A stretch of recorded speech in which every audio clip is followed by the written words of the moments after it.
ज़ुबैर, इस वक्त law and order की सिचुएशन जो है कश्मीर के अलावा पूरे पाकिस्तान में है। मैंने ग्वादर का जिक्र किया, कच्चे का पंजाब और सिंध की सूरत हाल शुरू करवाई भी है कि वजीरिस्तान के अंदर कल जो है ये रहा, पूरे पाकिस्तान में ये लगी भी है। तो ये इस तरह का मतलब है कि लॉ एंड ऑर्डर की सिचुएशन, सिक्योरिटी सिचुएशन के अंदर हमने जो हमारी इक्तसादी मसाइल हैं इस वक्त, तो ये जो मफरूज़ा है कि इनको हल किए बगैर हम जो है इकोनॉमिकली जो है ना अपने मामला ठीक कर लेंगे, जरा इस पे प्लीज रोशनी डालिएगा। ओवरऑल मैं चाहूंगा। देखिए आमिर, बिल्कुल आपने सही बात की है। और ये अगर हम IMF की रिपोर्ट भी लेटेस्ट पढ़े ना, उसमें भी उनका इशारा पाकिस्तान के जो सियासी अदम इस्तेकाम है और लॉ एंड ऑर्डर की सिचुएशन है उसकी तरफ है। मतलब वो ये तो कह रहे हैं कि हम नेगोशिएट करेंगे, लेकिन वो ये भी कह रहे हैं कि इस माहौल में पाकिस्तान उस किस्म के मुश्किल इकोनॉमिक फैसले नहीं कर सकेगा जिसकी एक आपने देखी झलक आज़ाद कश्मीर में। क्योंकि मुश्किल फैसले तो वो होते हैं जो कि अनपॉपुलर हों।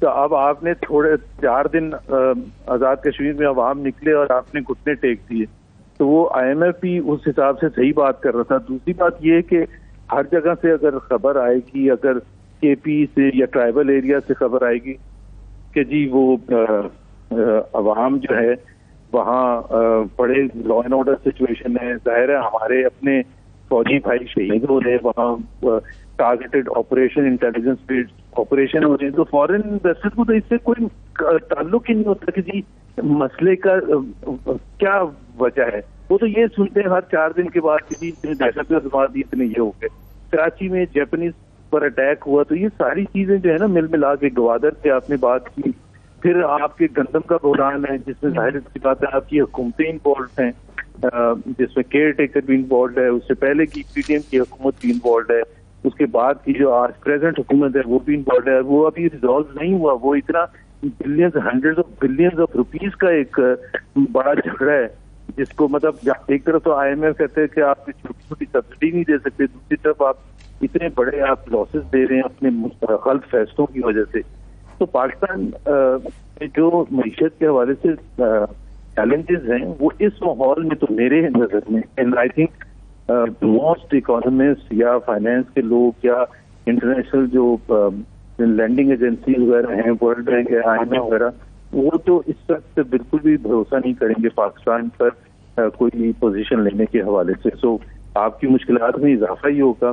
आपने सख्त फैसले भी करने हैं, सख्त फैसले नहीं करते हैं तो फिर उससे मईशत में और बर्बादी है। तो ज़ुबैर, सख्त फैसलों के लिए एक मजबूत गवर्नमेंट चाहिए, एक माहौल चाहिए जिसके अंदर वो आपको जो ये इससे बहुत ज्यादा स्टेबिलिटी रही और आप प्राइवेटाइजेशन में रहे हुए हैं, इससे बहुत बेहतर हालात के अंदर भी ये जो हमारा रिटेलर है या हमारी एग्रीकल्चर बिग लॉबी है या बाकी जो प्रॉपर्टी वाले ये बड़े बड़े जो जिन बैठे हुए हैं, ये घुटने टेकने पे मजबूर कर देते थे। तो इन हालात में जो हमें IMF कह रहा है या गवर्नमेंट के जो इरादे हैं, कैसे कर पाएंगे ये? देखे ना, IMF बिल्कुल क्लियर कट एक चीज कह रहे हैं आमिर, IMF ने तो कर्जा देना ही कर आपको, IMF ने 24वां प्रोग्राम करना ही करना है। वो मैं पहले भी कह चुका हूँ कि पाकिस्तान का इस वक्त जो पुराना जो IMF के कर्जे हैं वो $7.5 बिलियन है जो पाकिस्तान ने अगले 5 साल में IMF को देना है। तो IMF अगर अभी हमें कर्जा नहीं देगा तो वो $7.5 बिलियन पाकिस्तान कैसे वापस देगा? तो वो तो उस विशेष सर्कल में तो पाकिस्तान फंसा हुआ है। और IMF फुल बेनिफिट उठाएगा। बेनिफिट इसलिए उठाएगा कि जितना ज्यादा कमजोर मुल्क होगा उतनी सख्त शराइत होंगी। बड़ा सिंपल सी बात है।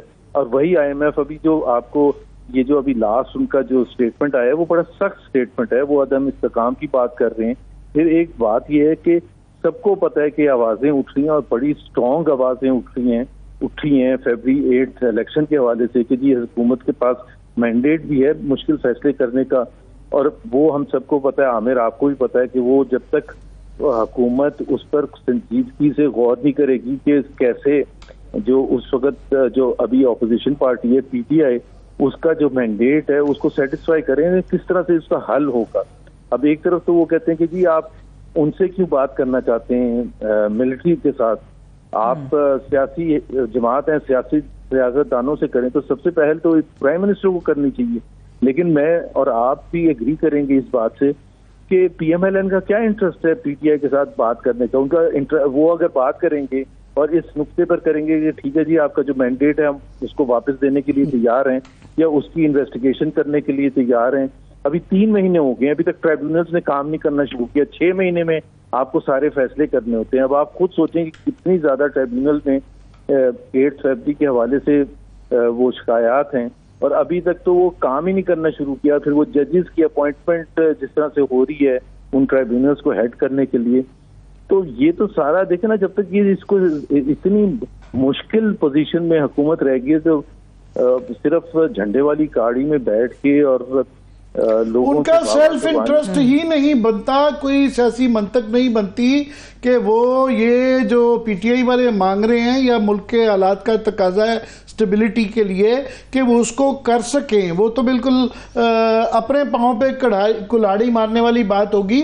पर मैं कमिंग बैक टू IMF, जो कुछ चीज़ें तो जाहिर है वो उसके मुताबिक कराएंगी, मगर हमारे बेनिफिट की फॉर एग्जांपल वो जो कह रहे हैं कि शराफिया पे हाथ डालें या मरात, अभी स्टेट बैंक के जो एक्स गवर्नर साहब की है कि जो अभी हाल ही में आर्टिकल भी उन्होंने लिखा कि जनाब 2.5 ट्रिलियन तकरीबन 2200-2400 अरब रुपया ये आप एग्जेम्पशंस के अंदर मरात के अंदर जो है उनके टैक्स ऑडिट के अंदर वो दे रहे हैं और वो आप उनके नाम भी नहीं बता सकते। मगर ये इस तरह के लोगों को हाथ डालना, ये डाल सकेंगे। बातें तो ये भी बड़ी रिफॉर्म्स की कर रहे हैं, इवन प्राइवेटाइजेशन के हवाले से और हवाले से, ये बड़े उनको कैसे हाथ डालेंगे?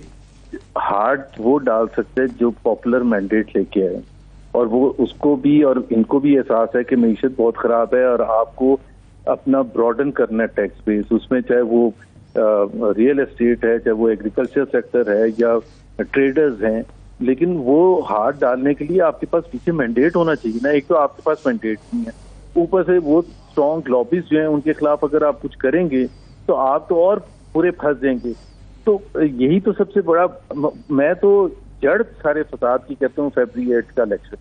फरवरी 8 का इलेक्शन को आप जब तक सही नहीं करेंगे और उसको सही करने का तरीकेकार जो है वो प्राइम मिनिस्टर को और उनकी टीम को करना है और जल्द से जल्द करना है। 3 महीने हो चुके हैं, अभी आप अगले महीने के शुरू में बजट आना है, बजट प्रेजेंट होगा। अभी तो देखिए ना कौन से मुल्क की क्या सोवरेनिटी कोई अच्छा लगता है कि IMF एक एक चीज डिक्टेट करे आपको बैठ के, फुल स्टॉप और कॉमा भी डिक्टेट करे। आपके पास कुछ है ही नहीं। और अभी सिर्फ IMF का तो इशू नहीं रहा, बाकी भी जो हमारे दोस्त ममालिक हैं, चीन की तरफ से भी इस तरह के इशारे आ रहे हैं कि वो कह रहे हैं CPEC 2 छोड़ो, हम CPEC 1 के अंदर ही फंसे हुए हैं। उनके सिक्योरिटी के जो खदशात हैं और बड़े जायज़ खदशात हैं उसके मुतालिक वो बड़े परेशान हैं। फिर सऊदी अरेबिया से जो एक तो वक्त से पहले बहुत शोर मचा देते हैं कि जी वो खुद ही अनाउंस कर दिया, प्रीमेच्योरली कर दिया कि वलियत शहजादा आ रहे हैं, अब वो पता चल रहा है कि वो नहीं आ रहे हैं। तो अगर नहीं थी, ये फाइनलाइज नहीं हुई थी तो अनाउंस नहीं करना चाहिए। और उनकी तरफ से बेसिकली इशारे यही आ रहे हैं कि यहाँ आपके जो पॉलिटिकल सिचुएशन है उसको आप ठीक करें और मामला ठीक करेंगे तो कोई इन्वेस्टर आएगा। तो इस तरह तो वो तो ये इशारे तो चारों तरफ से आ रहे हैं। आमिर देखे ना, जो मैच्योर लोग होते हैं, अगर मैच्योर हुकूमत होती है तो वो ये इतना sensitive Pakistan Saudi Arabia relation, तो उनके बिजनेस कम्युनिटी के हवाले से उनके जो हुकूमत है उनकी तरफ से जो पॉजिटिव वाइब्स आ रहे थे उसको पॉलिटिक्स की नजर ना करें। उसमें सबसे ज्यादा इम्पोर्टेंट ये है कि अंदर बैठ के जबरदस्त तरीके से काम करें और ना ही इतना उसको हाइप दें जब तक वो नहीं होता, ताकि उस हुकूमत के लिए भी एम्बेरसमेंट ना हो।